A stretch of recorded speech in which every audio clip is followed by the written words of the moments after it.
हमको क्या करना है, ट्रू और फॉल्स राइट करना है जो ये गिवन स्टेटमेंट दी गई है इनके लिए।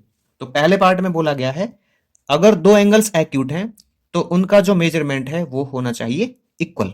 ठीक है, तो ये कोई जरूरी नहीं है, आपका एक एंगल हो सकता है 5 डिग्री का, ये भी एक्यूट है, और आपका दूसरा एंगल हो सकता है 70 डिग्री का, तो ये भी आपका एक्यूट है, लेकिन दोनों की मेजरमेंट जो है वो इक्वल नहीं है, तो इसलिए ये आएगा फॉल्स स्टेटमेंट है। पार्ट 2 में देखिए यहां पे क्या बोला गया है, if an angle measures 45 degree it is acute. अगर किसी एंगल का मेजरमेंट 45 डिग्री हो तो वह एक्यूट है, बिल्कुल ठीक है, ये ट्रू आएगा।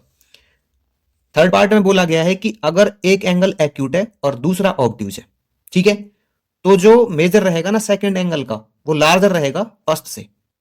ठीक है, तो बिल्कुल ठीक है ये। देखिए फर्स्ट एंगल बोला गया है एक्यूट रहेगा और दूसरा बोला गया है ऑब्ट्यूज, तो जो दूसरा एंगल है वो क्या रहेगा, लार्जर रहेगा। देखिए एक्यूट एंगल आपके 90 डिग्री से छोटे होंगे, ठीक है, लेस देन 90 होंगे, और ये आपके 90 से बड़े होंगे, तो हर कंडीशन में आपका जो ऑब्ट्यूज है वो क्या होगा, लार्जर होगा, तो ये आपका क्या है, राइट है। चौथा पार्ट देखते हैं, यहां पे बोला गया है कि अगर एक एंगल का मेजर जो है वो 2 गुना है एक एक्यूट एंगल से, तो ये क्या होना चाहिए, ऑब्ट्यूज होना चाहिए। ठीक है ना, मतलब ये ऑब्ट्यूज होगा ही होगा, ये इसने ये बोला है यहां पे।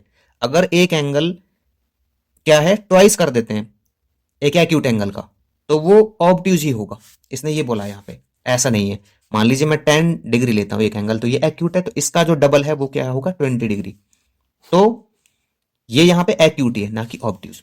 ठीक है, हो सकता है कुछ कंडीशन में आ जाए लेकिन हर कंडीशन में नहीं आएगा, तो इसलिए आएगा फॉल्स में। पांचवा पार्ट देखते हैं इसका, बोला गया है कि जो यहां पे एंगल बनेगा नॉर्थ और साउथ डायरेक्शन के बीच में वो राइट एंगल बनेगा।